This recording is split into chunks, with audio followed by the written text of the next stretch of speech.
भगवत गीता अध्याय 5 कर्म संन्यास योग। दोस्तों, गीता की गंगा में बहते हुए हम 5वें चैप्टर पर आ गए हैं। दोस्तों, अगर दुनिया में कुछ अलग करना है तो दुनिया से कुछ जानना भी पड़ेगा और गीता से बड़ा कोई ज्ञान नहीं है। अगर आपने सबसे बड़े ज्ञान भगवत गीता को समझ लिया तो फिर ऐसा क्या है जो फिर आप नहीं कर सकते। भगवत गीता के 5वें अध्याय में हम जानेंगे अपने गोल्स को कैसे प्राप्त करते हैं। भगवत गीता के 5वें चैप्टर में हम जानेंगे कि अपने गोल्स को कैसे प्राप्त किया जाता है और किस तरह से हमारा शरीर हमको आलस में बांधने की कोशिश करता है। अर्जुन बोले, हे कृष्ण, पहले तो आप कर्मों के संन्यास की बात करते हैं और साथ ही साथ में कर्म योग की तारीफ भी करते हैं। प्रभु, आप सीधे सीधे जो मेरे लिए फायदेमंद है वो बताइए। दोस्तों, कहीं जाने के लिए जब आप रास्ता पूछते हैं और अगर आपको 2 रास्ते बताए जाते हैं तो आप कहते हैं कि जो रास्ता आसान है वो बताइए, जहां से मैं जल्दी अपनी मंजिल पर पहुंच सकूं। सीखने वाले को अधिकार होता है कि वो सिखाने वाले से कहे, मुझे सही सिखाएं या सही प्रश्न का सही उत्तर बताएं। हम भी अर्जुन की तरह ऐसी ही हालत में हैं दोस्तों, जहां हमें सही जवाब नहीं पता होता है और अर्जुन की तरह हमें भी जवाब पाने से पीछे नहीं हटना चाहिए। अर्जुन बोले, हे श्री कृष्ण, मैं अभी भी यह नहीं समझ पा रहा हूँ कि मेरे लिए कर्म ज्यादा अच्छा है या कर्मों से संन्यास। श्री कृष्ण बोले, देखो अर्जुन, भले ही संन्यास और कर्म 2 अलग अलग रास्ते हों, लेकिन दोनों की मंजिल एक ही है और वह है भगवान। जो व्यक्ति अपने मन को भटकने नहीं देता, जो कर्म करके भी यह समझता है कि कर्म उसने नहीं बल्कि परमात्मा ने किया है, जो सभी जीव जंतुओं को उसकी आत्मा का हिस्सा मानता है, वह मनुष्य मरने के बाद परमात्मा में ही मिल जाता है। महान पुरुष अपना हर काम खुद के विचारों को साफ करने और दूसरों का कल्याण करने के लिए करते हैं। परमात्मा कभी भी मनुष्य को बुरा काम करने के लिए नहीं उकसाता, बल्कि लोग खुद ही अपने क्रोध और मोह में आकर बुरे कर्मों के साथ साथ उनके फलों का भी निर्माण करते हैं। मैं तो बस उनका फल उन्हीं को वापस दे देता हूँ।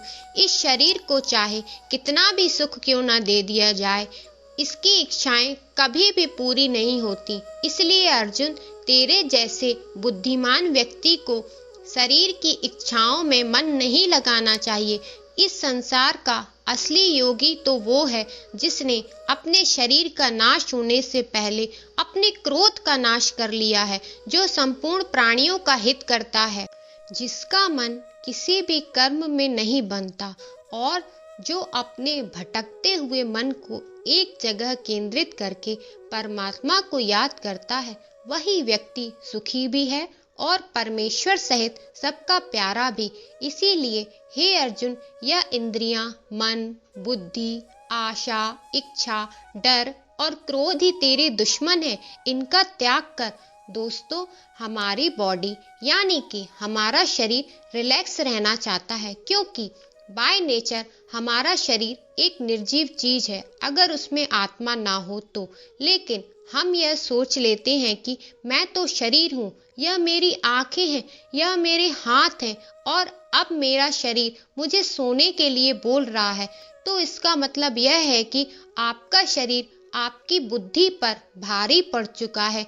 इसीलिए आपको यह समझना होगा कि आप आत्मा हो और इस शरीर को आप अपनी बुद्धि से जिस तरह चलाना चाहोगे वह वैसा ही चलेगा। दोस्तों, जो रास्ते भगवत गीता में बताए जा रहे हैं वह मनुष्य को परमात्मा से मिला देते हैं और अगर आप इन सब बातों को अपनी लाइफ में उतार लोगे तो आप अपने सपनों को तो आसानी से हासिल कर लोगे। जैसे कि कहा गया है कि भगवान की प्राप्ति के लिए मन को वश में करना बहुत जरूरी है। ठीक उसी प्रकार से आपको अपनी लाइफ में भी मंजिल हासिल करने के लिए मन को वश में करना बहुत जरूरी है। मैं आपको बताती हूँ कि आप अपने मन को कैसे वश में कर सकते हैं। आप सबसे पहले दुनियादारी को भूल बाहर के विषय भोगों को छोड़ के आंखों की दृष्टि को माथे के बीच स्थित करके अपनी सांस पर ध्यान दीजिए। इसे ही प्राणायाम कहते हैं। ये एक माध्यम है ध्यान में जाने का, अपने मन को वश में करने का, अपनी इंद्रियों को वश में करने का। जिंदा रहने के लिए अपने आप सांसें तो सबकी चलती हैं। अपनों को औरों से अलग करिए दोस्तों। अपनी आती और जाती हुई सांसों को नियंत्रण में करिए। तभी आप अपनी इंद्रियों को, मन को और बुद्धि को जीत पाएंगे। तभी आप इच्छा, भय और क्रोध से छूट पाएंगे और इसी तरह से ही आपको मुक्ति मिलेगी।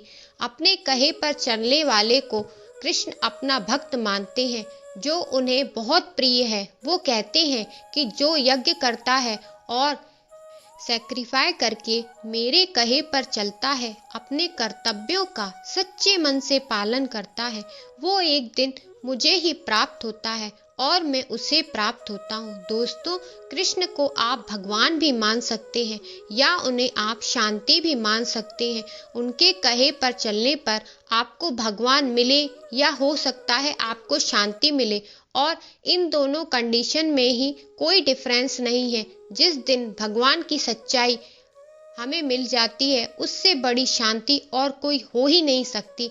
इस चैप्टर का मेन मीनिंग यह है कि संन्यास योग और कर्म योग दोनों ही श्रेष्ठ है, लेकिन इनमें से कर्म योग ज्यादा श्रेष्ठ है, जो इस दुनिया और उस दुनिया के बीच कनेक्शन बनाए हुए है।